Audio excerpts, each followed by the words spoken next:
All right. Okay. I believe we're live. Yeah. As I do some last minute camera adjustments. Welcome, Frank. What's going on? How we doing? We're doing well. Nice. So this is, I think this is what officially we can call this episode 1 of the refreshed and reformatted weekly show that we've been doing, now named Capital Gains.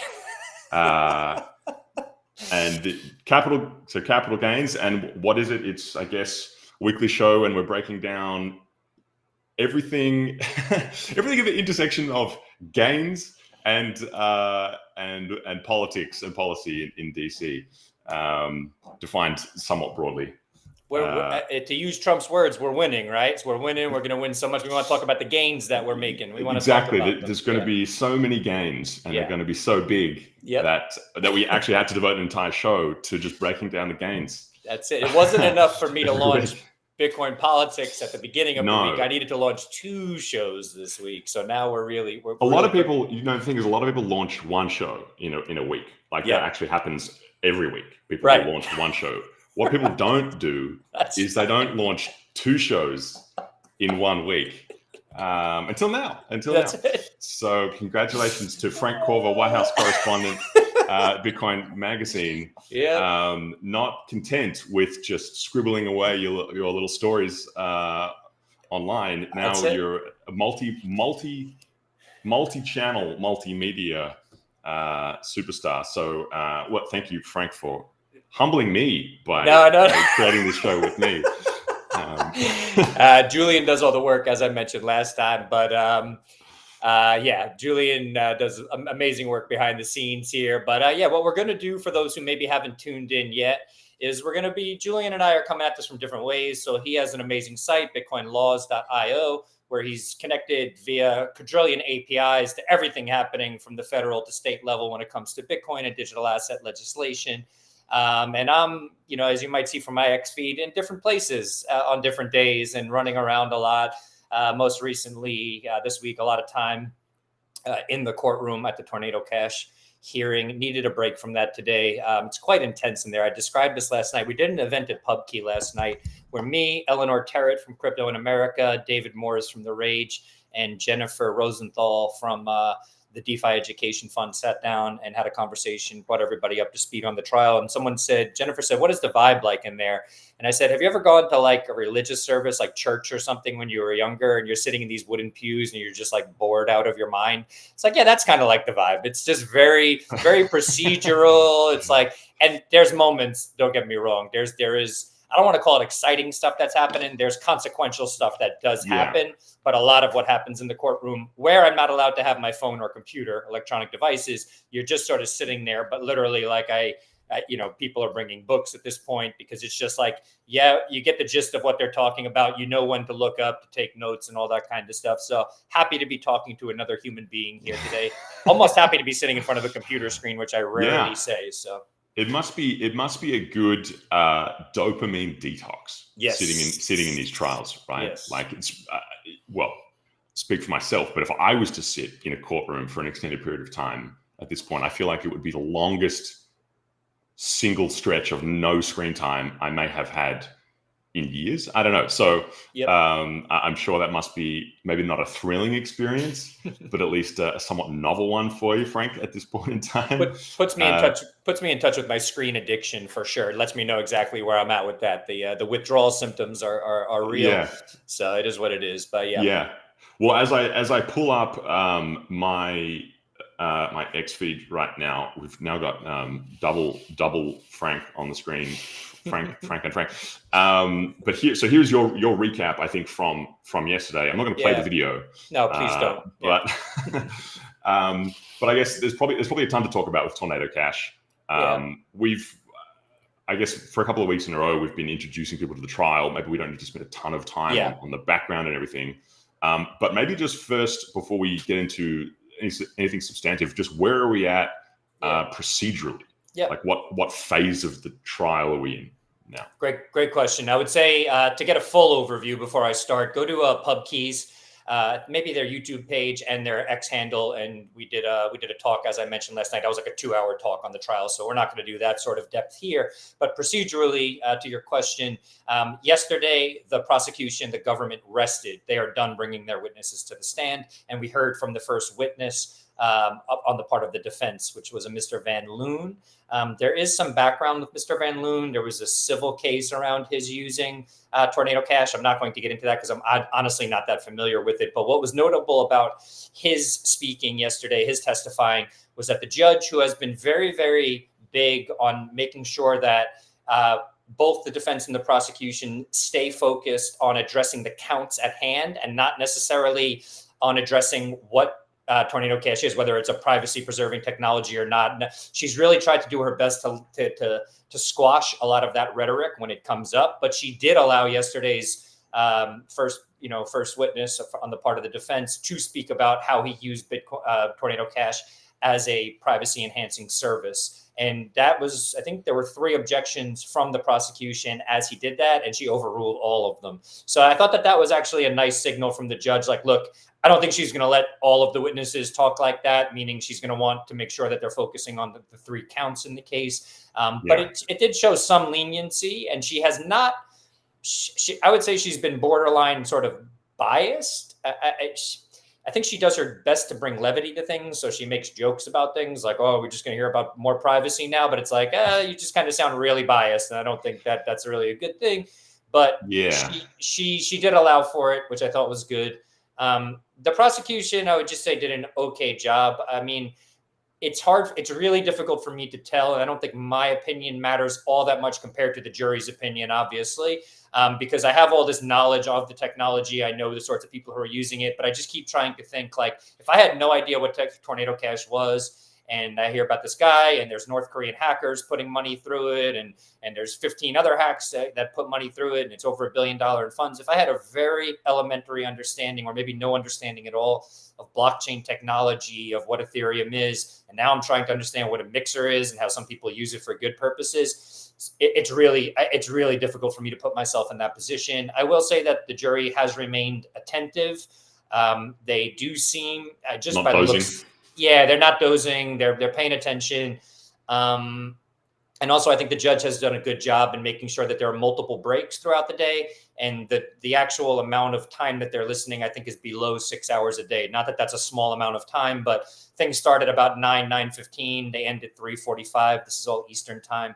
And it seems things are sort of presented in manageable doses. We'll put it that way. But anyway, we're moving on to defense. Bringing their witnesses to the stand. That will probably go through the middle of next week, which means that we could potentially have a verdict by the end of next week, which is kind of bananas to think about. Yeah. I guess it's been hours and hours every day for you a lot of hours. Getting through this. But at the same time, for an outside observer, it feels like it is kind of moving swiftly. If we can get to that point of a resolution. Yep. Next week. Yeah. It is. It's smoothly enough. I would just say my biggest takeaway is it still seems that there's a lot of sort of talking past one another, meaning like the defense and the prosecution are almost there saying 2 different things. That's what it feels like. They're like, prosecution saying this, obviously focusing on the front end, what Roman Storm ran with the Tornado Cash website, where upwards of like 95% of the transactions went through. And then, the defense is obviously saying things like he never touched customer funds. He did do something. This is a really important point. I thought it's not getting mentioned a lot, but he did implement a Chainalysis Oracle. So Chainalysis, a blockchain analytics company. He implemented an Oracle that stopped transaction from sanctioned wallets, or like wallets from the bad guys, from using the front end of Tornado Cash. And I think that plays a big role in proving what's called so his mental state. He was willing to do something to bar bad actors from using it. I'm hoping that resonated with the jury. Again, my bias is obviously I'm from a Bitcoiner perspective, from a privacy rights perspective. I hope he's not found guilty. I'm not reporting on it. I'm doing my best to keep that bias at bay. But I hope that some of it's getting through to the jury, but it's really hard to tell. Yeah, I guess one question on the nature of the trial itself before we move on. Is there any dispute over any of the facts at hand? Yes. And what I mean by that is whether or not Roman knew about certain things, or these types of questions, or is the dispute more on questions of law? Like, okay, he did this thing. Is it? Did he do an X, or was that thing a Y? Does that make sense? Yes, but I wouldn't say that's sort of the focus. I would say there is some of that being discussed, but there's a lot of. I think the bigger thing is this. I don't want to avoid your question, but I do want to get to everything else, and I want to touch on one thing. There's a lot of the big question mark for me with this is like, in the minds of the jurors, what constitutes a fact. So when I say that, because when you bring someone from the FBI and someone from the IRS, and they have qualifications and certifications and experience in blockchain tracing, you're now bringing people to the stand that I'm imagining the jurors think like, okay, these are the authorities, even though these witnesses are saying this is not a flawless methodology. These tools are not perfect. So it's this weird thing playing out with, like, in my mind, I'm thinking, what are the jurors considering to be fact? And that relates to sort of the tracing tools and what's going on. So I think that was just something I really wanted to mention. To your point, there's some of what you're saying going on. There's a lot of the prosecution trying to prove his mental state, and by showing certain messages with him and the other developers. And, some of that is damning in an emotional sense. Like, he's saying, like, we might be in trouble, and they have his search history of him looking into, like, have other developers been prosecuted for this? Not because he's necessarily saying we're guilty, but yes, this could be interpreted in a bad way by the DOJ. We could be in trouble. We should probably maybe start thinking about that. I think any logical person might do that. But again, when you're presenting that to a jury who's sort of unfamiliar and not sort of in the weeds with this day in, day out, I have no idea how that's being interpreted. Yeah.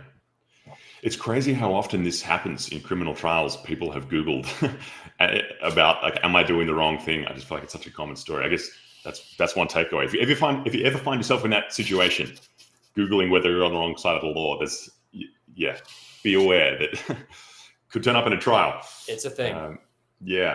Okay. Well, we'll park Tornado Cash and we'll come back to it next week for sure. Yep. Other big piece of news from this week relates to the Clarity Act, our favorite piece of digital asset legislation. As everybody knows or should know, a couple of weeks ago, Clarity Act passed the House, and now it has moved on to the Senate. And so what happened this week in the Senate? The Senate Banking Committee released a discussion draft of, I guess, their version of what they see clarity should be. It was interesting. I found it interesting for a couple of reasons. Number one, as I learned after the fact, this is an incomplete draft because the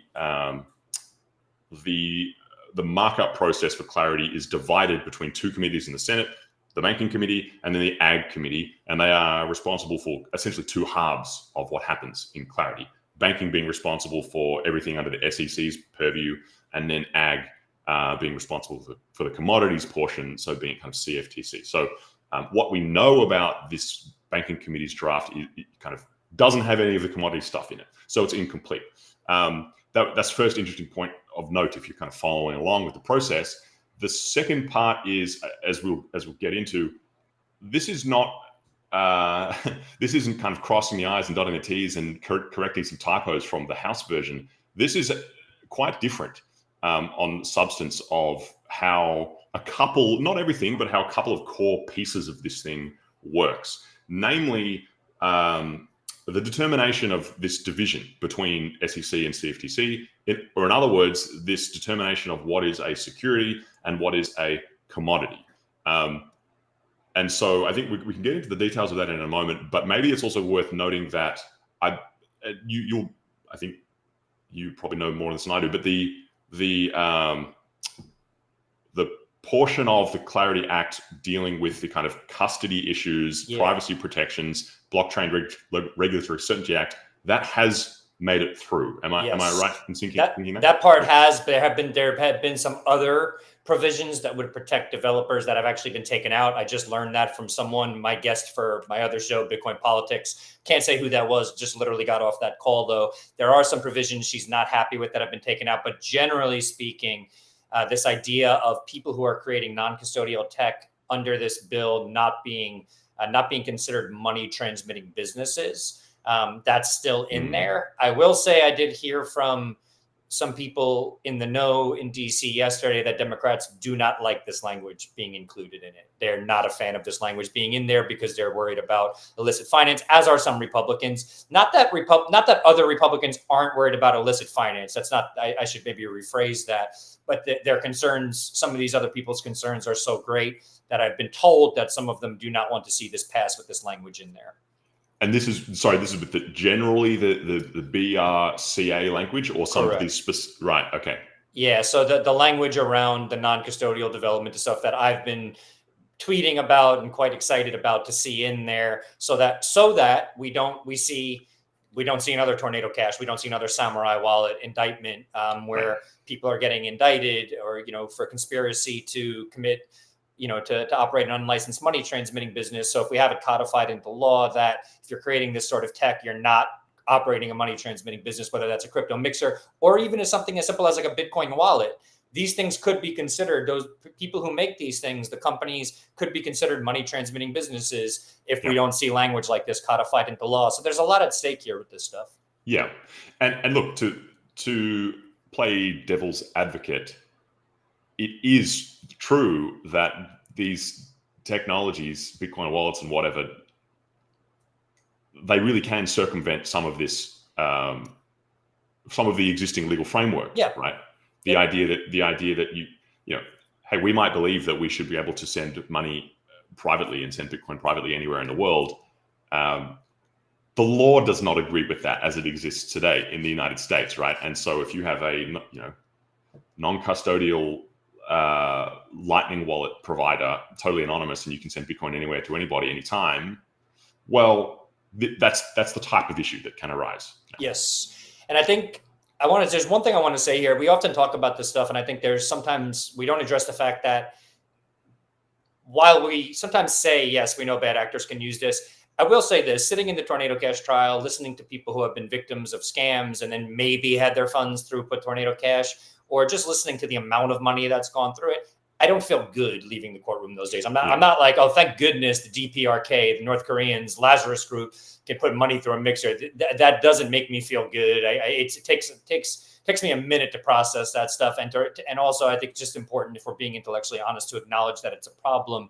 Again, it really falls on the side of how you feel. One, something I didn't mention earlier, at the same time, I think in terms of the analysis of the blockchain, only about 10% of funds that get put through Tornado Cash were actually things that were obtained illicitly, funds that were obtained illicitly. It's important to say that that's still a big number. Don't get me wrong, but it's not as big as maybe the prosecution is making it out to be, where they're like, this is just a mechanism. This is what it was for. Yeah, exactly. Correct. Yeah. Well, back onto clarity a little bit. Yep. I'm not going to go through everything that I've got here, but I did put a couple of flowchart visualizations together. Yep. That do a couple of things.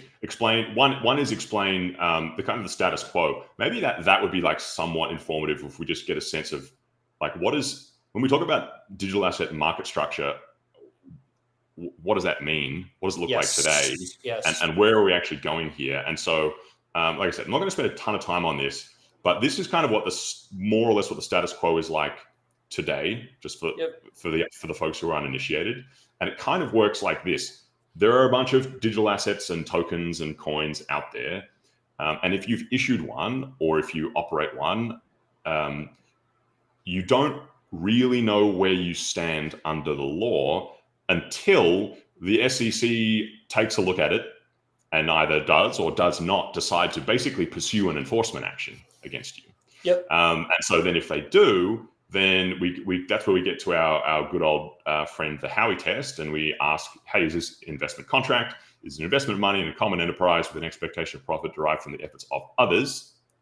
And if the answer to all of that is yes, then great. You head on over to the SEC, register, comply, all the things that you have to do. Or if not, there's a kind of vague sense in which you then, in some respects, fall under the purview of the CFTC, particularly, CFTC will always, and this is where we get complicated, right? CFTC always handles derivatives, swaps, and Yep. futures and other things. Yep. It always handles fraud and manipulation for the spot market. But there actually is no codified spot market regulator. Yep. And that's kind of a gap. So that's basically the status quo. Now, why does everybody in the kind of crypto Bitcoin industry have a problem with this? What don't they like about it? Well, one is, as I said, if you're an operator of a network or you've issued tokens or anything else, you'll find out retroactively that the SEC has come after you, right, and you'll find yourself in court or with a summons to appear in court. And so then we go through this kind of Howey rigmarole after the fact. So this kind of issue of not knowing, it's hard to know in advance if you're operating legally. Yep. I think as Bitcoin, probably my bias would be as Bitcoin is like, yeah, most of this stuff clearly isn't and hasn't been for a long time. But even if that's true, and even that's the case, it's fair to say that any participant in this market should actually be able to know that beforehand, or have a better, have a good idea there. Yeah. So that's a bit of an issue there.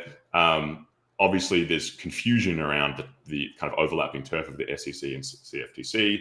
Can I actually chime in there if you don't mind? I'm not going to say that's not by design. I think it is. Yeah. One of the things you hear a lot in the Senate hearings is the likes of maybe like former CFTC chair Tim Massad or Ralston Benham talking about, we want there to be space here for the CFTC and the SEC to work together. What that means, I don't know, but I would imagine there's sort of like they're purposely leaving sort of room for interpretation with this.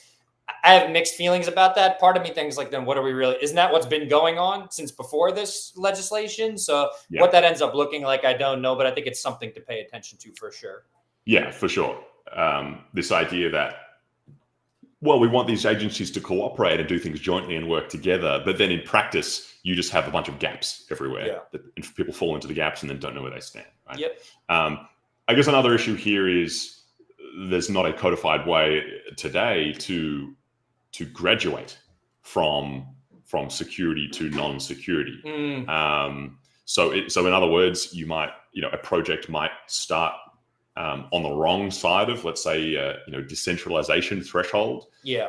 But then over time, you may be increasingly decentralized, increasingly public and broadly distribution of the coins, the tokens, or whatever else. In other words, it might be an investment contract under the Howey test today, and then tomorrow it's maybe not. Might be different, right? But we don't have a clear way to actually, get a tick of approval and say, great, we're no longer a security anymore. Yeah. So that's kind of a flavor of what the status quo looks like today, pre-Clarity. Now, the House version of Clarity seeks to correct a lot of that. And it seeks to correct a lot of it with this test for whether or not a blockchain is mature. That's the relevant phraseology. Is this blockchain mature? And so there are there's kind of a table here that maybe folks can see, maybe it's a bit blurry, but this is kind of the 7-stage or 7 criteria test for determining if a blockchain is mature. Yep. I guess the TLDR of it is it's basically a decentralization test, right? Mm-hmm. How open is it? How interoperable is it? How decentralized is it? Let's make sure that nobody has unilateral control over it. And then depending on the age of it, how dispersed is the ownership of the tokens themselves.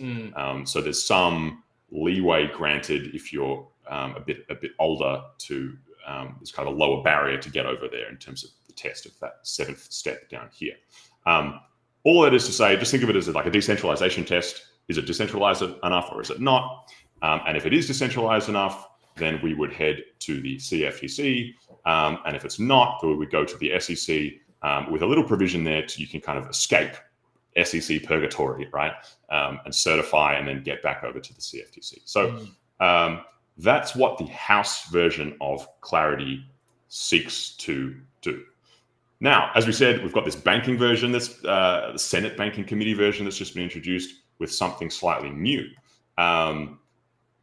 new again. So I guess before we jump into that, the first thing that came to my mind when I read this bill, this discussion draft, is how are you going to reconcile, like, it's interesting. We had this vote on clarity in the House a couple of weeks ago, and it was a big deal, right? And, 400 odd Congress people voting on this thing, what was in the bill, right?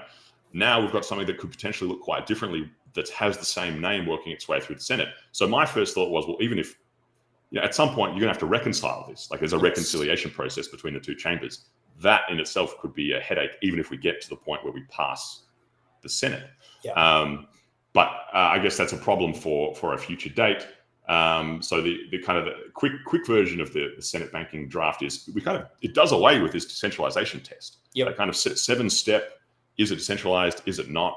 Kind of does away with that entirely, and it just asks a much simpler question of, is this blockchain or the assets that are distributed within it, and what are known as ancillary assets? And instead of looking at how decentralized is this thing, we're looking at what are the rights given to the holders or operators. So it's different. Instead of a centralization test, it's a rights test. And it's basically, if you've got these tokens, do you have any debt or equity interests, liquidation rights, entitlements, or crucially, this fourth point here, anything else that the SEC might decide by rulemaking.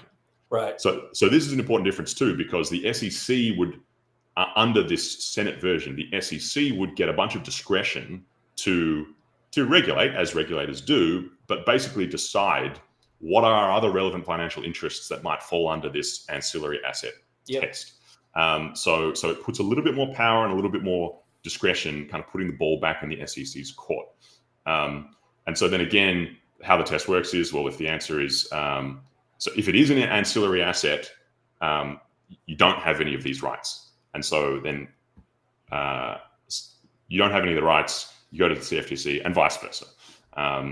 So it's, I guess there's a lot of technical jargon in there. All of that is to say, new version of clarity, new draft version, quite different to the House one, still waiting on what comes through the Senate Ag Committee to see how that CFTC portion of it works.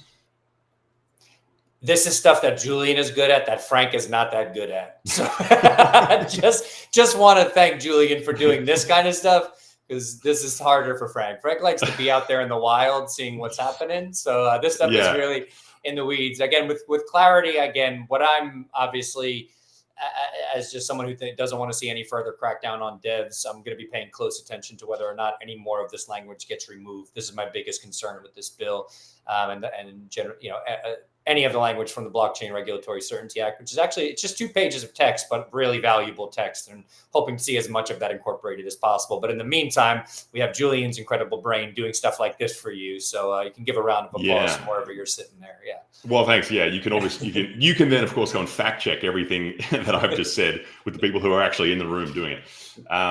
Let's move on to something that is both, in a sense, more lighthearted, but in another sense, maybe not, maybe quite consequential and disruptive for the republic that we reside in and participate in. And that is that Jerome Powell, the chair of the Federal Reserve, if I can get the size on this thing, right, which I can't really, has been referred to the Department of Justice for a criminal investigation for lying under oath about the projected costs of renovating the Eccles building, which is one of the buildings for the Federal Reserve. So just that headline is bananas. And bananas might be the apropos, the right way to describe it, because it has a bit of a whiff of Banana Republic about it. Okay. There's obviously a bunch of context here. There's a bunch of other stuff going on. I don't really know where to start. What's your reaction to seeing this? Trump is a showman. I don't know if you've seen the actual footage of him talking about this and this bill. So apparently one of the buildings that he's saying the Fed is building, and that's one of the reasons why they're over budget. There's $3.1 billion budget. Is a building that was apparently built 5 years ago, and Jerome Powell tells Donald Trump this in real time in one of these videos on this. It's interesting. I don't know. I find it. I haven't really, to be honest. My head had a lot going on in the last few weeks, so I haven't dived in too deep with this one. There just seems to be a lot of reasons for why people want Powell gone. I think the primary reason is just that the interest on the debt is inflating quite fast, obviously, and having rates so high is adding to that. The only problem here for people that aren't sort of aware of this dynamic is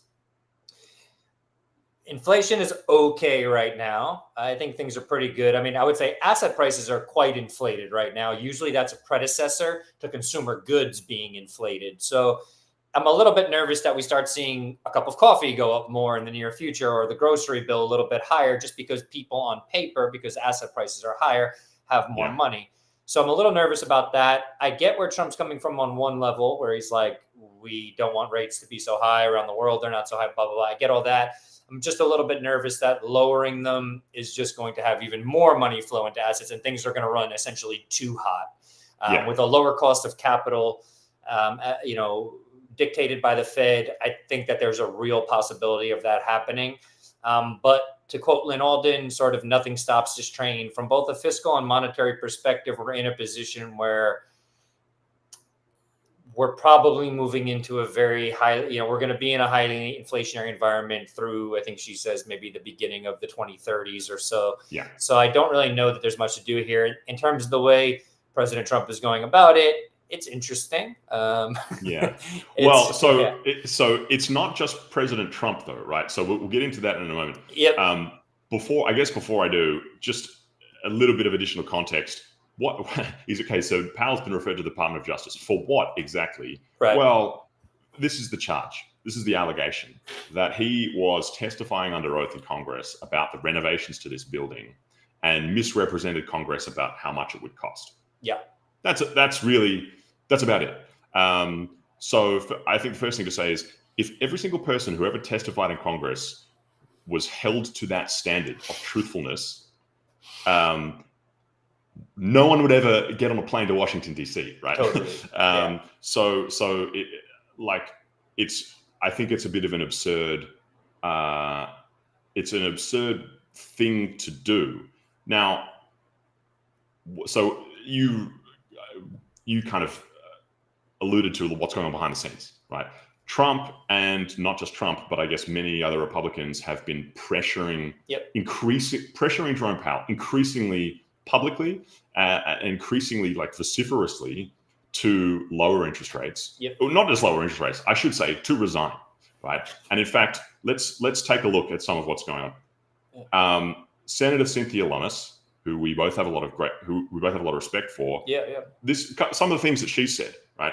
While Jay Powell builds his Palace of Versailles, the American people are worse off. He needs to resign immediately. A fairly serious thing to put out, albeit on X, right? Not just that. Again, Senator Lummis, Jay Powell went woke and the United States went broke. We've got a few charts here on the incidence of certain woke phrases in Federal Reserve papers. Again, so, some relatively sober-minded lawmakers here are lining up behind this push to depose Jerome Powell. So it is lighthearted. It's also quite serious, right? Because Jerome Powell cannot just be fired at the stroke of a pen. It has to be for cause. Is there an adjective attached to cause? I feel like I forget I feel like I read this somewhere. Is there some sort of cause or fancy? Yeah. So not really. So here is the part of the Federal Reserve Act. So it's the phrasing is removed for cause by the president. Okay. That's it. And there actually there's essentially no legal precedent for this. There are a couple of cases back from the 30s when FDR was kind of turning the balance of power on its head between the three branches, where he wanted to fire a couple of agency heads because they they weren't kind of on board with the New Deal. Yeah. But that's about it. Right. No one's ever done this to the chair of the Fed before. So it is, as I said, kind of unprecedented. Here is Commander in Chief and Jerome Powell. Actually, just from this week, meeting up, a lot of folks would have seen this. A priceless piece of television where they're basically arguing on screen. It's like a gotcha moment where Trump is kind of calling out these cost overruns. Jerome Powell, to his credit, I kind of pushed back on live television about a couple of these things. Trump has then handed him a piece of paper with God knows what printed on it as kind of adducing evidence in this public trial of Jerome Powell in real time. So, as so many things from the Trump era, it's both absurd, it's absurd and it's funny and it's serious, and it's also unique in a way that we shouldn't just dismiss as like a presidential approach to getting things done. I'm not trying to say Trump's being a completely buffoon here, because I think he does know what he's doing. He's right. Yeah. There is a method, as often the case, there is a method to the madness. And I think that method ultimately is going to be trying to get Scott Bessent to unseat Jerome Powell and get in there. I was going to say, let's touch on that for a second. Actually, Jack Mallers did a good rip on this on his show. I don't know how widespread this information is, but there is this talk of maybe Scott Bessent being both the head of the Treasury and the head of the Fed, which we haven't seen, I think, for literally like 100 years, something along those lines. Yeah, I think it may have been kind of FDR's era that may have happened back then. Yeah. Interesting. So wrong about it. A pretty intense. That's a lot of power in the hands of one person. I don't know I actually haven't thought through it. I will say this as a heads up. I'm hoping to actually sit down with someone from the Treasury in August to maybe get a little bit more information on this. So keep your eyes out for that. But it's it's interesting. I think maybe we should something to maybe touch on next week, as it's a little bit periphery compared to this. Yeah. Well, there is a somewhat interesting segue here. I guess one thing to mention here is apparently there was a Powell. Sources say that Powell is not going anywhere. That's his point of view, which I guess is understandable right now, vowing to finish his term. But we'll come to this in a moment. Yep. I want to mention this post from Caitlin Long. Yeah. I'm not really qualified to comment a ton on it, but I recommend folks go and read it and try and ingest it and do a bit of reading about it, because Caitlin has mentioned this concept here, and it is directly related to what you were just saying about the kind of the Fed versus Treasury tug of war. Yep. Caitlin's talking about Treasury potentially tokenizing T-bills, and therefore kind of disrupting FedWire and disrupting the Fed itself, right? And it's this, as you said, fiscal dominance. So in a world in which the Treasury is issuing T-bills in some kind of tokenized form, I wish I could get the whole thing on screen here, but in any case, folks should just go and check out Caitlin's post on this. It's as Caitlin so often does, introduces new ways of thinking about some of these thorny political, the kind of political undercurrent that runs under these institutions, as she herself, as we've spoken about, has had a lot of contact with. Yes. In any case, this is something to watch going forward. Maybe not in the next couple of months, but 6 months, 12 months for the rest of Trump's term. Is what is the actual balance of power between Fed and Treasury? And do we see that change meaningfully? Perhaps. Quite intense. I think just as a backdrop to all this, again, what's being talked about here, very big fourth turning type stuff. Fourth turning meaning every 80 to 100 years or so. I would say maybe since the New World Order in 1945, post Bretton Woods World Order. We're just seeing stuff get upended, and things are changing and dynamics are shifting. It's not a judgment on whether they're good or bad, but things are being done in ways that I think a lot of people are uncomfortable with because they're not necessarily the norm. And often what corresponds with these fourth turnings is new technology. So obviously, talking about tokenization of T-bills, talking about the role that Bitcoin is going to play in the world, all this stuff. It's a lot for people. It's a lot to pull apart, because I think some of it, one of the things you have to do, Trump is a bit of a cult of personality, President Trump. So you have to sort of try to pull apart what he's doing or trying to accomplish with the way he's doing it as well. And then who he's having help him do those things. Someone like Davidson being in control of the Fed and the Treasury. I don't know what that necessarily leads to. It's something I will surely be paying attention to, no question. But with all this kind of stuff, I would say keep that in mind. Things are likely going to continue to change in these sort of dramatic ways. Again, no judgment on whether for good or for worse, or for better or for worse. But really wild stuff. I've sort of gotten past the point of being shocked about any of it, and I'm just sort of like, okie doke. And that's why we have this show, actually, to like maybe process it together a little bit. Yeah, you're right. You're absolutely spot on, because it wasn't that long ago, maybe Trump's first term, where left or right, pro or against, it felt to me like there was a shared process of reckoning with, let's say, fourth turning adjacent trends. Yep. Namely, that institutions that have stood the test of time for decades, maybe a century, maybe longer, are slowly coming apart at the seams. And of course, the preceding, the following half decade has only accelerated that. Yep.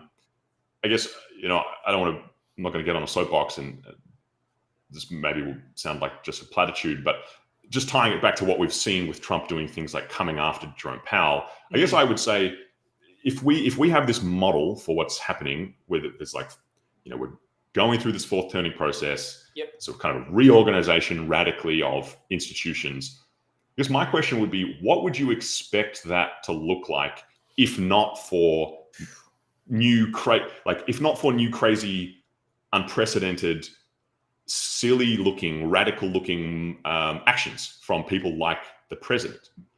If you want to end the Fed, there's not an orderly queue to get into to submit an application to a like sober-minded bureaucrat to process your ending the Fed application. That's correct. It's gonna look weird. It's gonna look weird.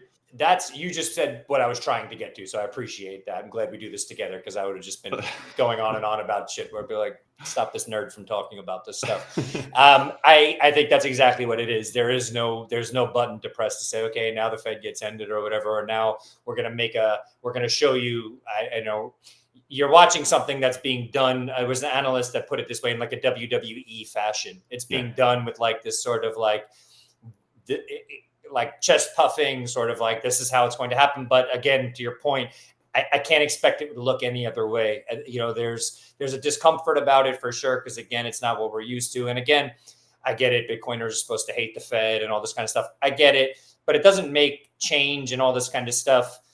It's hard. It's hard. It's a lot. It's a lot for people to process. People get very emotional as a result of it. So it's just sort of like, do the best you can to sort of take a step back and say, I try to look at like what's trying to be accomplished here. I don't think too much about how. I think it's important to do that, but I just sort of don't have the emotional and mental capacity right now to think too much about how. Looking more about like, okay, if this does happen, what does this now look like? Trying to think about that a little bit. And then obviously, because of the immense privilege I have in being able to speak with people from the White House, how do I ask questions that I think will be meaningful to maybe some of us who are a little bit more in the weeds with this, who are looking for more information about how this might play out? Yeah. Well, speaking of your conversations with people who are in the know and of some influence, you had an interview this week with Representative Warren Davidson. Do you want to maybe just give, I guess, plug that firstly, and maybe a quick recap, key takeaways from that interview? Yeah, Representative Davidson is an amazing dude. He really is cool. Not trying to demean him by calling him a dude, but I think he's one of these people. I've spoken with a number of politicians at this point, and I always look. One of the words that's in the back of my head is integrity, and not just in terms of like, are they telling the truth? Are they not telling the truth? It's how much, when they speak, how much is just what they personally believe versus sort of like the role they have to play politically. And I personally don't get too bent out of shape about politicians playing a role, because on some level we all do in the workplace. I'm not saying they should or they shouldn't, but I get the sense when he speaks, Congressman Davidson, he really means what he says, like he believes in it personally, and he's pushing for it. So he kind of became the main character with the Genius Act. He held it up a little bit, talking about some of the language around CBDCs, even if they weren't going to be retail-facing CBDCs, or like CBDCs that the average person was going to use. It was going to be something more for, I think it was internally within the Federal Reserve System. He still didn't want to see it happen, which I actually backed, because I think it probably could become a slippery slope. Like, okay, now we have them with it. Well, they work so well internally. Why don't we start having them be a retail-facing thing? I could see that happening very, very quickly. And some people argue that there's no difference between the current system, stablecoin, CBDCs. I think there are vast differences between all of those things. So I'm not going to get into those now, but I think those differences surely exist. But what I loved about Congressman Davidson was he actually brought up Samurai and Tornado Cash. He brought up the right to transact privately. He brought up Bitcoin fixing this idea, Bitcoin being a technological fix to something like the Bank Secrecy Act, which is, it takes a lot of our financial privacy away. This is something that has existed since 1971, gives a lot of oversight, especially to digital transactions, to financial institutions, how much financial surveillance we have. Spoke very much in favor of something like Bitcoin and the ability to transact.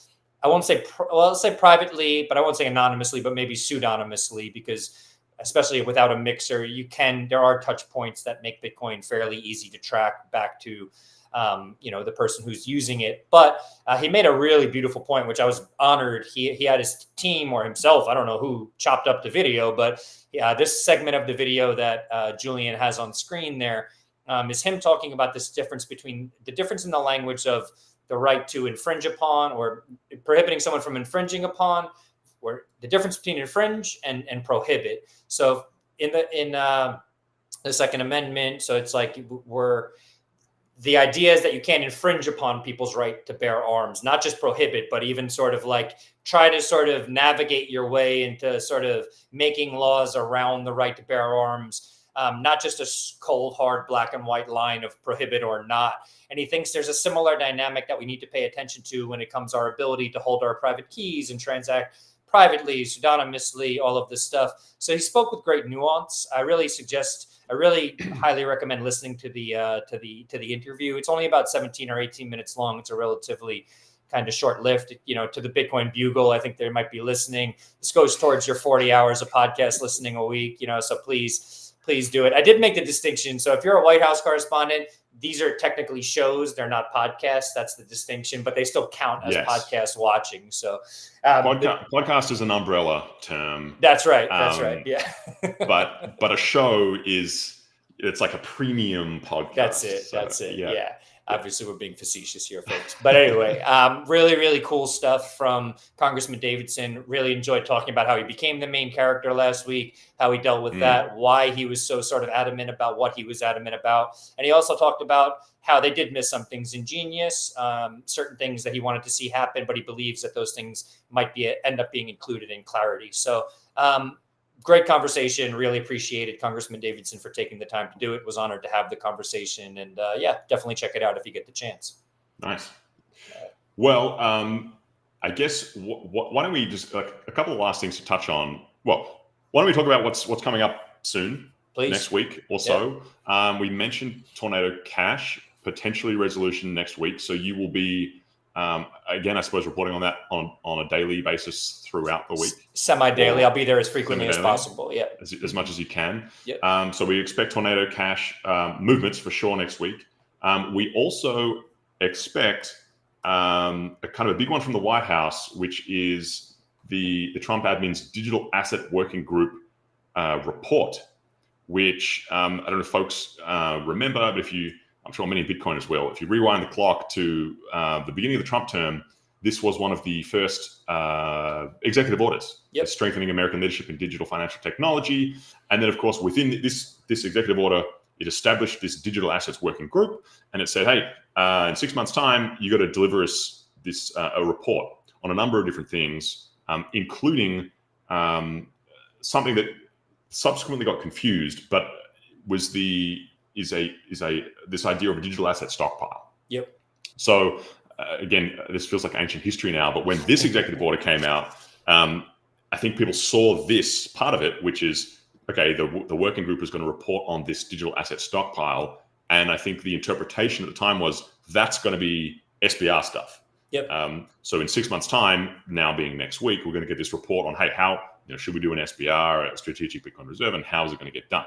Yep. Now, of course, after this executive order, there came some other executive orders, some tweets and executive orders, which then evolved the language around this stockpile to now there being a stockpile, a crypto stockpile, and a Bitcoin reserve, and these are two different things. Yep. So I'm sure that subsequent alteration of language and policy, if you can call it that, probably will be factored into the report that's coming out next week.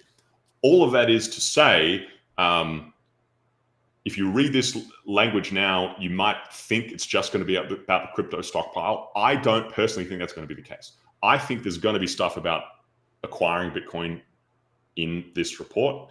Whether or not it's concrete recommendations, I expect there to be some discussion about it. Yep.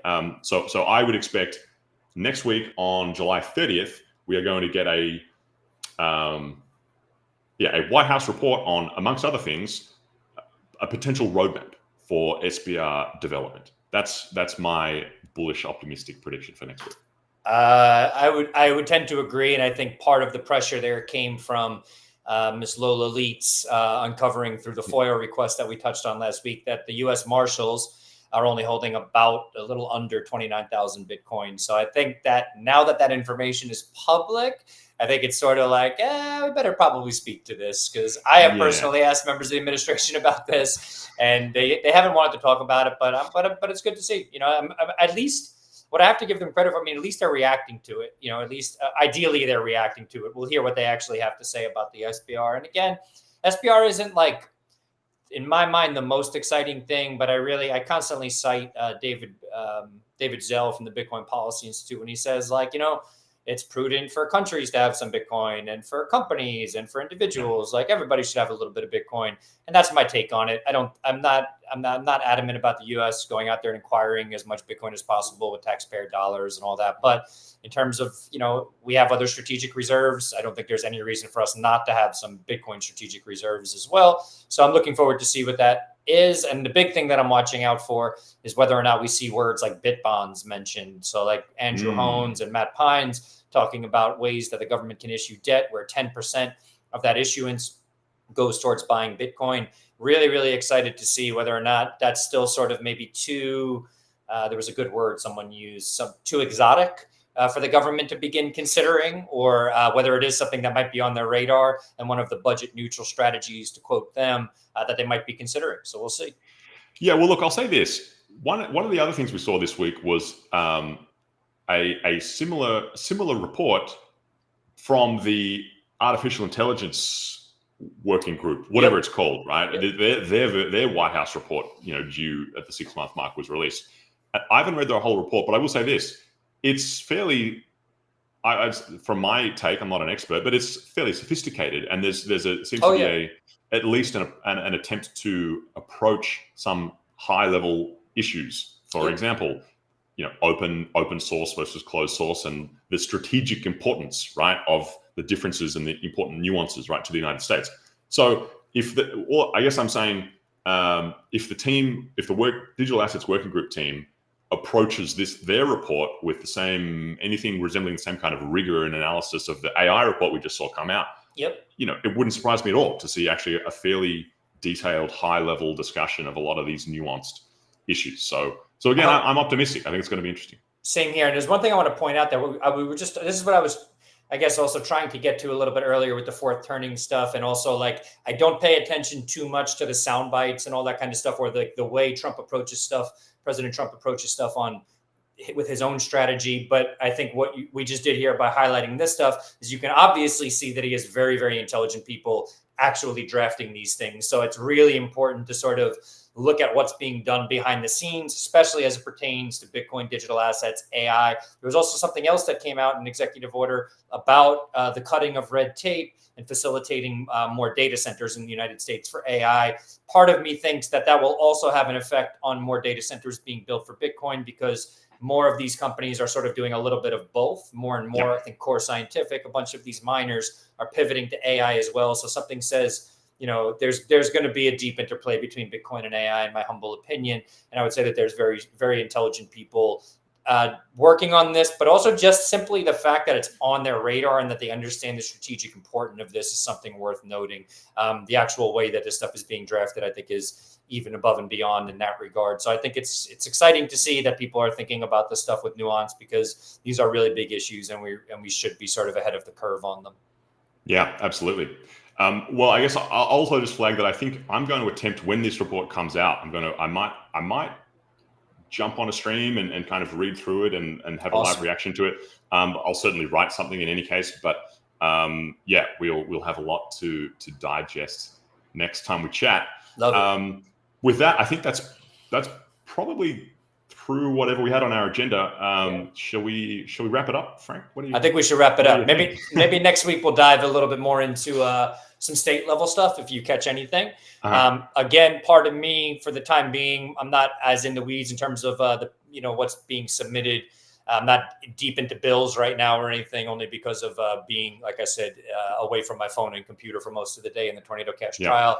That will be probably the same next week as well. Maybe next week by Friday, I don't know, whenever we do this again, we may even have a potential verdict. My gut tells me maybe it'll probably happen early the following week, but we'll see what happens. We don't know. See what happens. But looking forward to getting back to looking over this some stuff in greater detail, so I can maybe comment a little bit more on what you're laying out for us here. But amazing job. Thank you for that breakdown of the SEC and CFTC stuff. Really, really cool. Very welcome. And yeah, we will do this again sometime soon.